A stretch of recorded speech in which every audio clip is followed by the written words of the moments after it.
What if the most radiant king in European history, the man who built Versailles, who ruled as if chosen by God himself, spent his final years rotting alive? Imagine the golden monarch adored by thousands, a man whose very presence made diplomats stutter and women faint, becoming a creature no one could bear to stand near. His name was Louis XIV, the Sun King, and his life was a masterpiece of beauty, power, and illusion. But behind the mirrors of Versailles, behind the powdered wigs and the fragrance of roses, hid a truth so grotesque that it was erased from the official record for centuries. Louis was worshipped like a living god. He dined on silver, dressed in gold, and commanded a court that revolved around his every breath. He believed he was the state, l'état, c'est moi, and that his body was the embodiment of France itself. But what happens when that divine body begins to rot? When the symbol of perfection turns into a stinking, swollen carcass that perfume and ritual can no longer disguise. This isn't a legend or a rumor whispered through the corridors of Versailles. It's a story backed by forgotten medical notes, buried autopsies, and the terrified letters of those who witnessed his decline. Tonight, we're pulling back the velvet curtain on the Sun King's darkest secret, the horrifying transformation of a man who ruled like a god, but died like the most miserable of mortals. Because in the end, all the gold in the world couldn't hide the stench of decay, and even the Sun King couldn't escape the night. When the curtains of history open on 17th century France, Europe is a continent trembling under the weight of ambition. Kingdoms feud over borders, religion, and pride. But in the midst of this chaos, one boy steps into the light, his name destined to eclipse them all, Louis XIV. Literally Louis, the gift of God. Born in 1638 to King Louis XIII and Queen Anne of Austria, the child was hailed as a miracle. For 22 years, the royal couple had failed to produce an heir. When the infant finally arrived, Paris erupted in celebration. Bells rang across cathedrals, cannons thundered from the Bastille, and people poured into the streets shouting, "Dieu nous l'a donné." God has given him to us. From the moment of his first breath, Louis was seen not as a mere prince, but as a divine answer to France's prayers. He grew up during a storm. His father's death left the throne in the hands of a child barely 5 years old.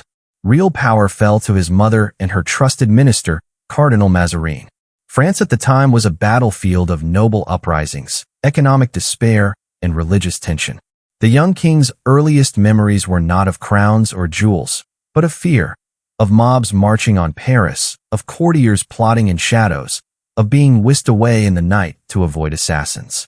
This childhood trauma would shape everything he became, a man obsessed with control, ceremony, and the illusion of perfection. As Louis matured, he transformed that fear into theater. If chaos had once chased him, order would now serve him. By his teens, he was already aware of his physical magnetism, a lean frame sculpted by fencing, hours of dance, and endless hunting. His tutors cultivated him not just as a ruler, but as a performance. They trained his posture, his walk, the exact angle at which he should turn his head under candlelight. The boy was being crafted into an icon long before he understood politics. At 16, Louis performed publicly in a ballet titled Le Ballet de la Nuit. He appeared dressed in shimmering gold, rays of light extending from his costume, embodying Apollo, the god of the sun. When the music rose and he stepped into the spotlight, the audience gasped. This was more than entertainment, it was prophecy. The young king declared himself not just sovereign of France, but the center of its universe. From that night, one title followed him forever, Le Roi Soleil, the Sun King. That image became his weapon. The court quickly learned that every glimpse of Louis XIV had to be a spectacle. When he rose in the morning, 100 nobles attended the ritual of dressing him. The ceremony wasn't about hygiene, it was about hierarchy.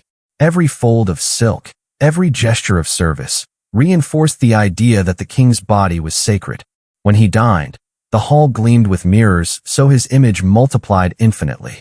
When he walked, musicians followed, trumpets blared, and courtiers bowed so deeply that the parquet floor reflected their powdered wigs. And Versailles, Versailles. In the 1660s, Louis decided Paris was too crowded, too full of memory and dissent. He chose instead the fields of his father's old hunting lodge in Versailles, a sleepy marshland west of the capital. There, he would build the grandest palace the world had ever seen, not simply as a home, but as a stage set for his divinity. Architects, painters, gardeners, sculptors, and thousands of laborers worked for decades to bring the vision to life. The result was a living monument to ego and beauty. 700 rooms, 2,000 windows, 67 staircases, and gardens that stretched to the horizon. Visitors described Versailles as a theater of the sun. Light poured through immense crystal windows, bouncing off gold leaf and marble. At dawn, when the first rays touched the mirrors, the king would walk slowly through the hall, his figure duplicated endlessly. One man, multiplied like a god. Every movement at court became choreography. Nobles weren't allowed to speak freely to the king. They followed scripts of etiquette that dictated every bow, every glance, every smile. To serve him was not to govern, but to orbit. Louis had discovered the ultimate political trick: distract the ambitious with proximity to power, and they would forget to challenge it. Versailles was less a palace than a gilded cage, and he was the keeper. Yet beneath the glitter, his obsession grew darker. The Sun King's radiance was not merely aesthetic, it was spiritual warfare. He believed he had been chosen by God, his every word a reflection of divine will. L'état, c'est moi, he allegedly proclaimed, I am the state. The statement was less arrogance than doctrine. For Louis, his body was France. If he thrived, France thrived. If he weakened, the kingdom trembled. This belief would one day turn against him in the cruelest possible way. At the height of his reign, Louis dazzled the world. Ambassadors arrived from every corner of Europe and beyond: Spain, Venice, the Ottoman Empire, Persia, all awed by his charisma. They wrote home describing a man whose skin seemed to glow, whose deep blue eyes could silence a room. He danced until dawn, rode horses through the forest for hours, and ate lavish banquets without showing fatigue. He never sweats, one visitor marveled, even under the weight of gold. To his subjects, he was not just a ruler. He was the embodiment of France's triumph after decades of turmoil. Under him, the arts flourished. Molière wrote comedies for his amusement. Lully composed symphonies that echoed through marble halls, and painters immortalized him draped in crimson and ermine. Every masterpiece carried the same unspoken message: the king is eternal. But even gods have human habits. Louis indulged in enormous feasts, 4 full meals a day with wine and pastries between. He adored sweetmeats, rich sauces, and heavy breads. He slept little, danced often, and hunted relentlessly. His appetite extended beyond food. The archives whisper of dozens of lovers, from noblewomen to actresses, each chosen as if part of a royal collection. To outsiders, it was enviable excess. To insiders, it was obsession, an insatiable hunger to fill the silence that power always leaves behind. By his 40s, Louis XIV's vision of himself as both man and myth had succeeded beyond imagination. France was the envy of Europe, its court the model for every monarchy. Even England borrowed his styles, Prussia his discipline, Russia his architecture. The Sun King had turned culture into diplomacy. Yet no empire built on illusion lasts forever. Whispers began to spread among physicians and courtiers. The king's digestion was faltering, his breath souring. Servants noted how he clutched his abdomen after meals, how his smiles grew thinner. No one dared speak of it aloud, for to hint at royal weakness was treason. Instead, Versailles polished the mirrors brighter, burned more incense, composed more ballets. The show would go on. Still, beneath the silks and ceremony, a slow decay had begun. The same body that symbolized divine perfection was quietly rebelling. Each indulgent meal, each sleepless night, each belief that his flesh was beyond corruption, all of it was catching up. But in those early years, no one could imagine the horror to come. The courtiers saw only gold. The king felt only glory. The world called him the Sun King because everything revolved around him. But every sun has a limit, a point where its brilliance begins to burn itself out.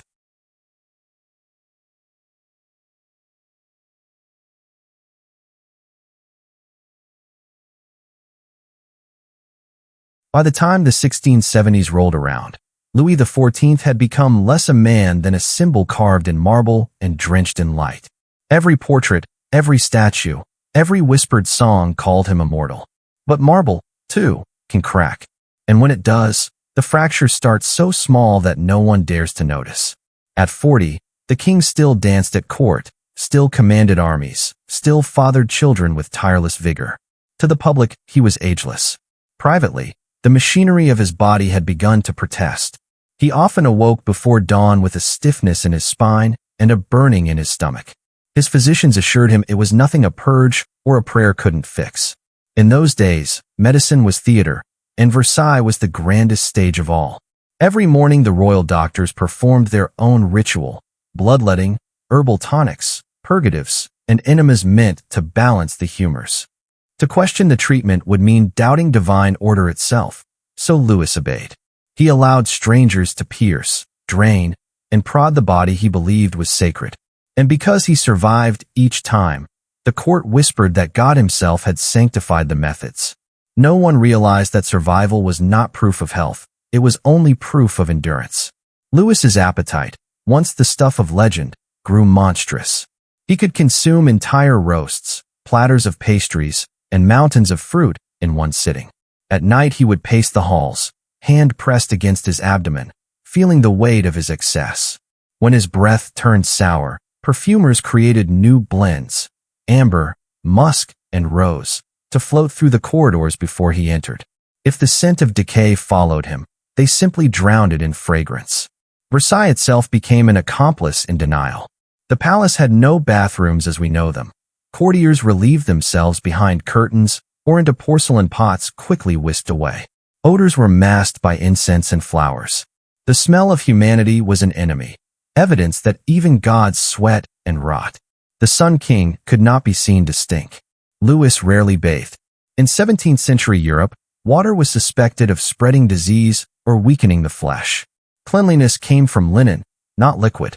Changing one's shirt was considered equivalent to purification. So the king's attendants brought him piles of fresh silk each day, perfumed and pressed, and the act of dressing became an illusion of cleansing.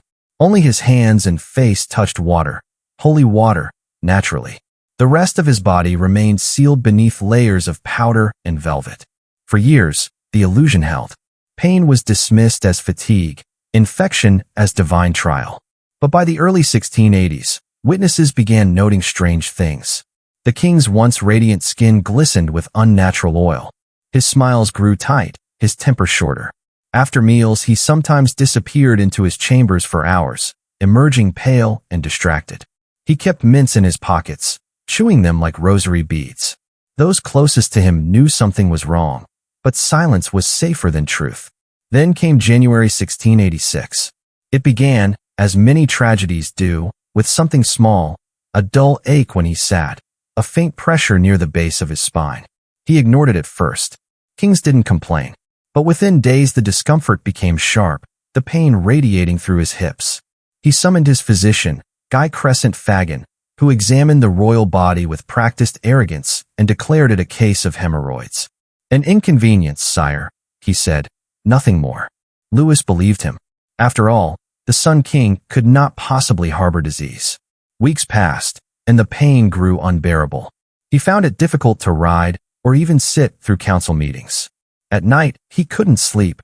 His attendants noticed blood on the royal sheets. A strange odor began to cling to him. Faint at first, then pungent enough that courtiers discreetly opened windows during audiences.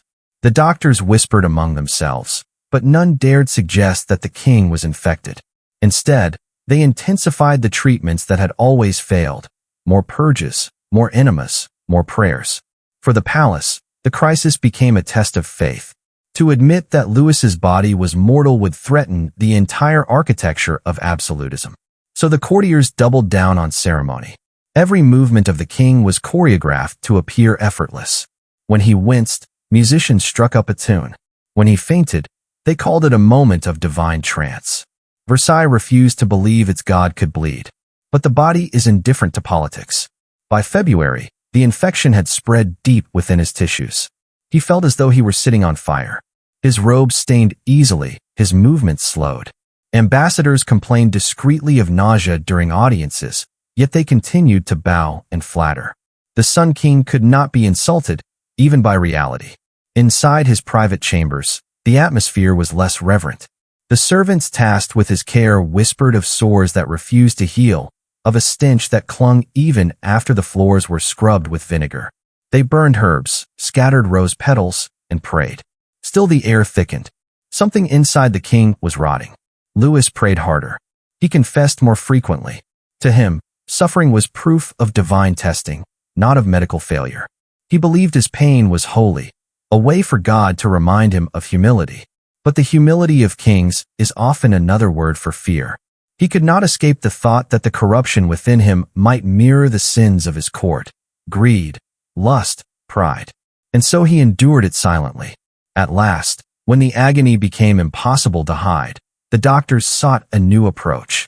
They called upon a man who was not yet famous, not even trained in royal medicine, a barber surgeon named Charles Francois Felix.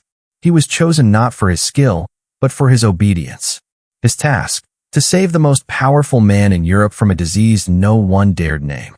Before touching the king, Felix practiced for weeks on prisoners and volunteers, perfecting a single surgical motion designed to drain the abscess near the rectum.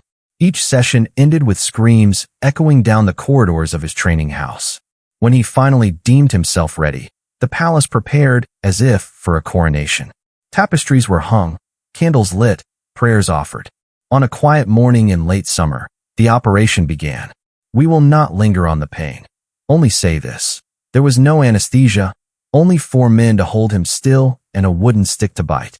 For hours the walls of Versailles trembled with the cries of a man who had once silenced nations. When it was over, the king lost consciousness, and the surgeons believed they had triumphed. But the wound refused to heal. It leaked, bled, and festered. For the rest of his life, Louis would live with that secret, a fistula that marked him as painfully, irrevocably human. Versailles adapted. Tailors designed padded garments to absorb the discharge. Perfume makers developed stronger scents. New rules controlled how close anyone could stand to the monarch. Even the most loyal courtiers learned to bow from a safe distance. The palace that once glorified his body now conspired to hide it. And yet, outwardly, Louis XIV remained the Sun King. He held audiences, issued decrees, and rode through the gardens while musicians played triumphant marches. No one dared mention the faint trace of rot carried on the breeze. He was a man performing his own myth, sustained by ritual and denial. In the years that followed, his physical decline accelerated. His weight increased, his joints ached. Each indulgence took its toll. But his willpower, the same stubborn pride that had built Versailles, refused to yield. He believed his suffering was the price of glory. If God tested Job through misery, then surely God tested kings through pain. He once told a confidant, "A ruler must know endurance, for France endures through me." It was not bravado, it was delusion disguised as duty. By the early 1690s, foreign visitors no longer saw the radiant youth who had embodied Apollo. They saw a heavy, slow-moving monarch whose smiles looked carved in wax. His portraits still shone, painted from memory or imagination. But those who met him in person noticed the change, the pallor, the swelling, the constant scent of perfume so thick it burned the eyes. Behind closed doors, courtiers whispered prayers, not for his soul, but for their own survival. If the king fell, so would their world. Versailles, once a palace of light, became a fortress of secrets. Every illness was hidden, every treatment disguised as ritual. The morning ceremony of lever du roi shortened from hours to minutes. Only the most trusted attendants witnessed the daily struggle of dressing a man in pain. New curtains, heavy and scented, were hung around his bed to contain the odor. Windows opened on a strict schedule to vent the chambers without letting in gossip. The year was 1715, and Versailles, once the brightest jewel of Europe, had become a place where silence lingered longer than laughter. The mirrors still gleamed, the chandeliers still burned, and the music still echoed through its halls. Yet beneath all that splendor, something was changing. The rhythm of the palace had slowed, as if the great machine of monarchy were grinding to a halt. At its center sat a man who had once called himself the Sun. Louis XIV was 76 years old, and he had ruled for 72 of them, longer than any monarch in European history. The boy who had once danced as Apollo was now an aging giant, swollen by years of indulgence, half blind, half deaf, and perpetually in pain. Yet, by sheer will, he refused to step out of the light. "I was born to command," he said once, "and I shall command until I die." And he meant it. His courtiers saw him daily, wrapped in velvet and lace, but few recognized the man beneath the layers. His once radiant face had sagged into folds. The body that symbolized perfection was a battlefield of decay, and the battle was turning against him. The palace had learned to live with the stench that followed him everywhere. Servants burned herbs and cinnamon to disguise it. Musicians struck notes to cover the faint sound of his wheezing breath. But when the king entered a room, even the air seemed to wince. Diplomats still bowed, but they did it quickly, their faces pale. No one dared to speak it aloud, but everyone knew. The Sun King was dying by inches. For years, he had lived with pain. The fistula that had tormented him decades earlier still leaked. His jaw, shattered from that disastrous dental procedure, made eating a daily ordeal. His teeth were gone. Food slipped through his nose when he drank. And yet, even in this state, Louis clung to ceremony. His morning ritual, le lever du roi, continued, though shortened. He still presided over councils, though now he sat on cushions to ease the agony. He still demanded that courtiers admire him, though most admired his endurance more than his beauty. He was no longer Apollo. He was Job. Then, one morning in August 1715, the pain changed. It wasn't the dull, familiar ache of age. It was fire. A searing, stabbing agony in his left leg that made him cry out, a sound so rare that even his attendants froze. Doctors were summoned immediately. The aging physician Guy Crescent Fagan, now nearly blind himself, examined the leg and murmured the diagnosis: sciatica. Nothing serious. Rest and prayer would suffice. But it wasn't sciatica. Within days, the skin on his leg turned red, then purple, then black. The pain intensified until even the touch of linen made him scream. The smell was unbearable. It wasn't the musk of old age or the sour trace of illness. It was the unmistakable scent of rotting flesh. The king's body was dying while he was still alive. Modern medicine would call it gangrene, the final revenge of decades of bad circulation, infection, and misguided treatments. But in 1715, it was a divine mystery. No one dared suggest cutting off the leg of a man who claimed to rule by the will of God. To wound the king was to wound France itself. So they did nothing. By August 15th, black spots had spread up his thigh. By the 20th, his courtiers fainted upon entering his chamber. The smell traveled through corridors, curling under doors. Versailles had become a palace of rot. Perfumed fountains sprayed constantly. Servants burned hundreds of pounds of incense each day. But the stench seeped through everything: tapestries, curtains, even the king's robes. Still, the rituals continued. To stop them would mean admitting the unthinkable, that the God of France was mortal after all. Louis's faith never wavered. Even as his body disintegrated, he prayed daily, his cracked lips whispering psalms. He spoke softly to his confessors, asking forgiveness not for pride or cruelty, but for loving war too much. His conscience was scarred by decades of bloodshed. The endless wars he had waged to make France glorious had also left it bankrupt and bleeding. Now, as infection crawled through his veins, he seemed to understand the cost. On August 25th, the feast of St. Louis, his own patron saint, the decay had reached his knee. The leg was cold, hard as stone. His attendants changed the bandages every few hours, but the flesh beneath peeled away in strips. Courtiers wept outside the door. Some fainted from the smell. Priests performed mass beside his bed, the sound of Latin prayers mingling with the rattle of his breath. And yet, Louis still worked. From his bed, he dictated letters, signed decrees, and ordered preparations for the future. France must not die with me, he whispered to the Duke of Orleans. He summoned his 5-year-old great-grandson, the future Louis XV, and made him kneel beside the bed. The room fell silent as the old king placed a trembling hand on the child's head. "Do not imitate me," he said. "I have loved war too much. Seek peace and the happiness of your people." It was the first time in his life that Louis XIV spoke as a man, not as a monarch. Those who heard it never forgot. By August 28th, the rot had consumed half his leg. The royal surgeons could do nothing but wrap it tighter and pray. During one of the bandage changes, the king's big toe simply fell off, detached like a dry leaf. A servant screamed. Another fainted. The priests continued praying. The infection had moved upward toward his abdomen. The Sun King, once the symbol of vitality, was now a living corpse. Letters flew across Europe describing his decline. Ambassadors reported the catastrophic condition of the French monarch. Some traveled to Versailles just to witness history's most powerful man meet his end. The irony was cruel. The same king who had spent his life controlling how others saw him now became a spectacle he could not curate. As death drew closer, the palace became a machine of denial. Fresh flowers arrived hourly. The marble floors were scrubbed with vinegar. Musicians played soft hymns outside the chamber. But the truth could not be drowned in music or perfume. The king's skin turned black, his pulse weak. Each breath sounded like sandpaper. When he spoke, blood bubbled in his throat. Even his faithful dog refused to approach the bed. On the morning of September 1st, 1715, the clock struck 8. Louis stirred, his voice a faint rasp. "Why do you weep?" he asked those around him. "Did you think I would live forever?" He smiled, a strange, serene smile, and whispered a final prayer. A moment later, the longest reign in European history ended. The Sun King was gone. But the horror had just begun. His body, already half consumed by gangrene, began to bloat within hours.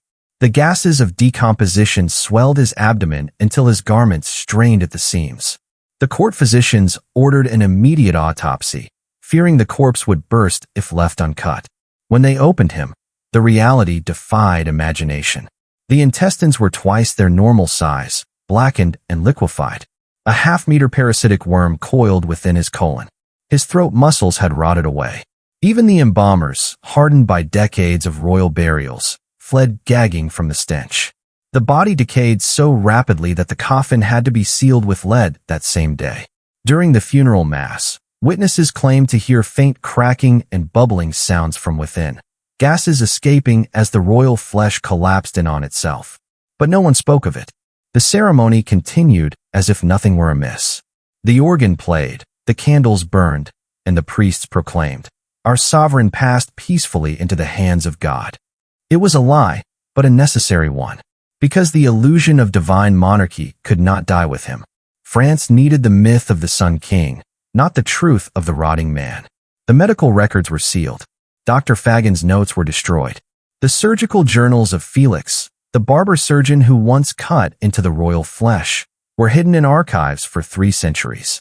The story of Louis XIV's decay vanished from official history, replaced by portraits of eternal majesty.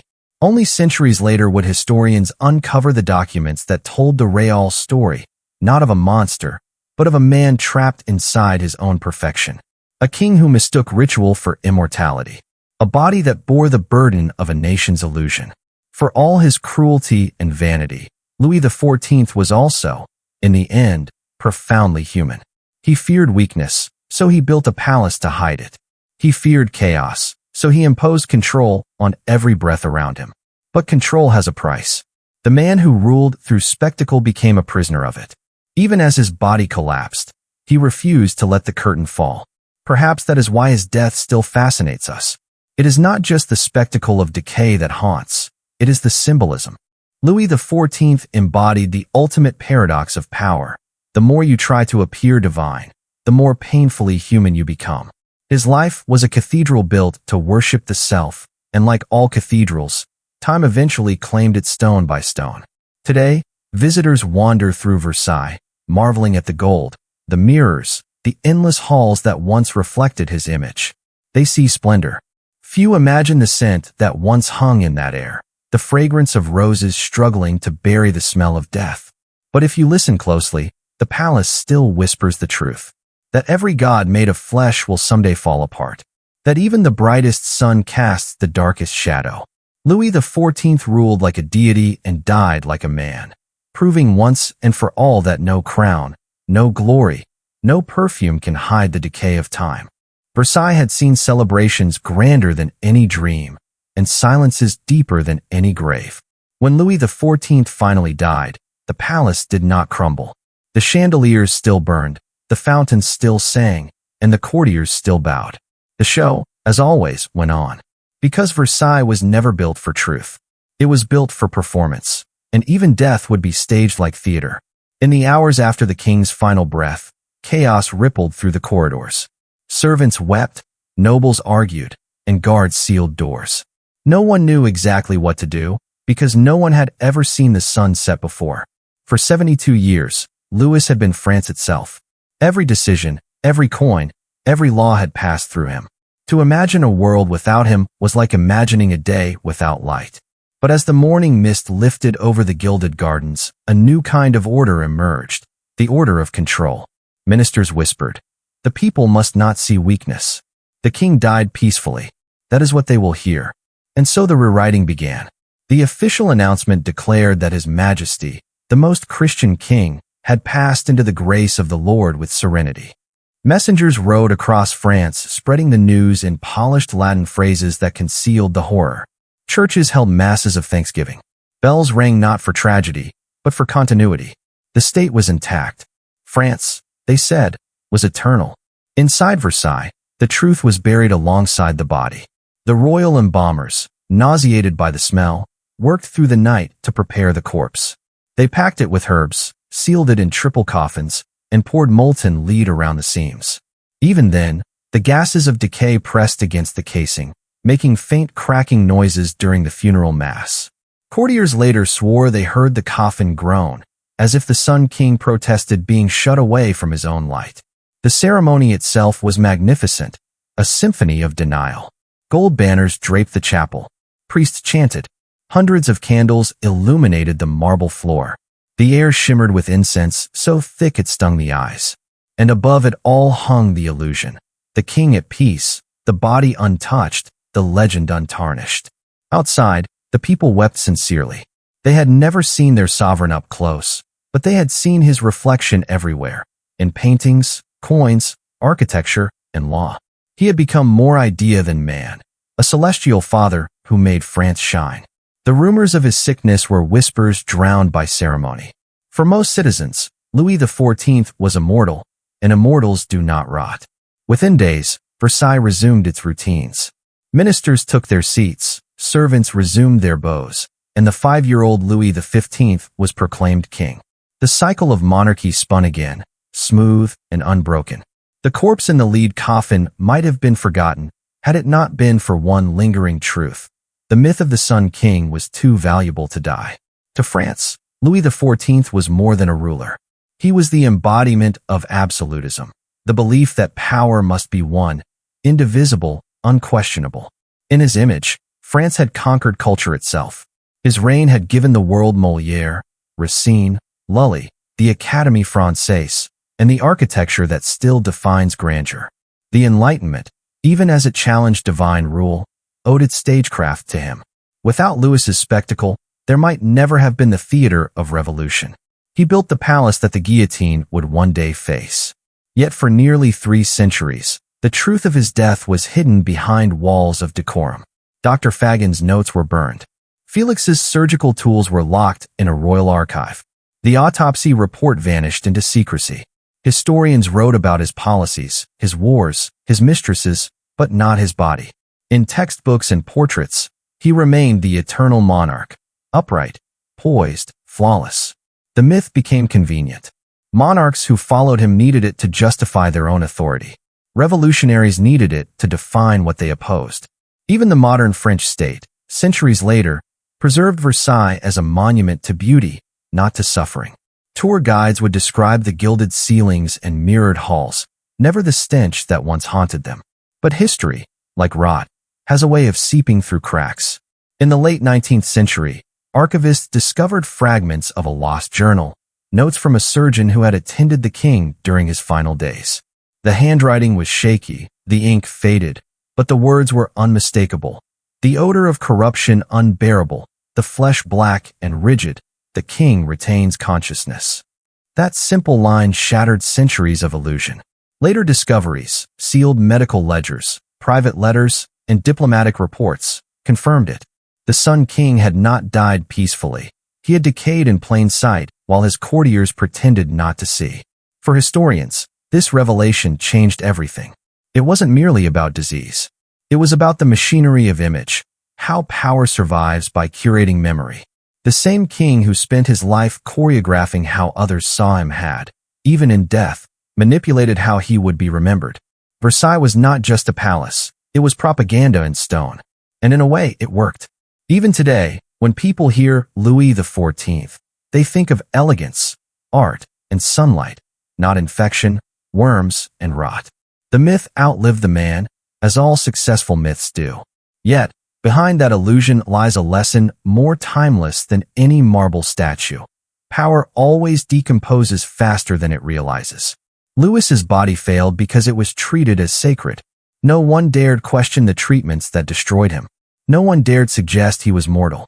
His death, in that sense, was the perfect metaphor for absolutism itself, a system that could not adapt, could not doubt, could not admit error, and therefore consumed itself from within. After his burial, the embalmed heart of Louis XIV was placed in a separate urn, a tradition for French monarchs. For years it rested in the Church of Saint Denis, then was stolen during the Revolution, melted, sold, recovered, and finally displayed in a museum. Today, it sits quietly in Paris, a small relic of a man who once declared himself the living sun. The irony is inescapable. The heart that beat for glory now sits behind glass, gray and fragile, the size of a clenched fist. The organ of divine kingship reduced to dust. Meanwhile, Versailles endures, polished, restored, adored. Millions visit every year, their phones capturing the same corridors that once echoed with prayers, gossip, and screams.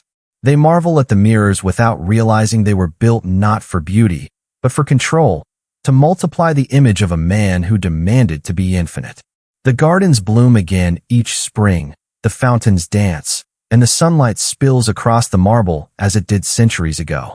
But if you stand in the Hall of Mirrors at dawn, when the crowds haven't yet arrived and the silence still holds, you can almost feel it, that faint, invisible tension between grandeur and decay. Because that is what Louis XIV left behind. Not just a palace, but a paradox. He proved that art can make power look eternal, even as it rots beneath the surface. He proved that myth can survive truth. And he proved, perhaps without meaning to, that the human desire to be worshipped will always collide with the human body's certainty of death. In the end, Louis XIV achieved what every ruler dreams of and fears: immortality through illusion. The Sun King no longer shines from the heavens, but from the stories we tell. His light endures, yes, but it is a strange kind of light, one that illuminates both glory and grotesque. Centuries later, philosophers like Voltaire and historians like Michelet would look back on his reign as both the pinnacle and the downfall of monarchy. Voltaire admired his elegance. Michelet pitied his loneliness.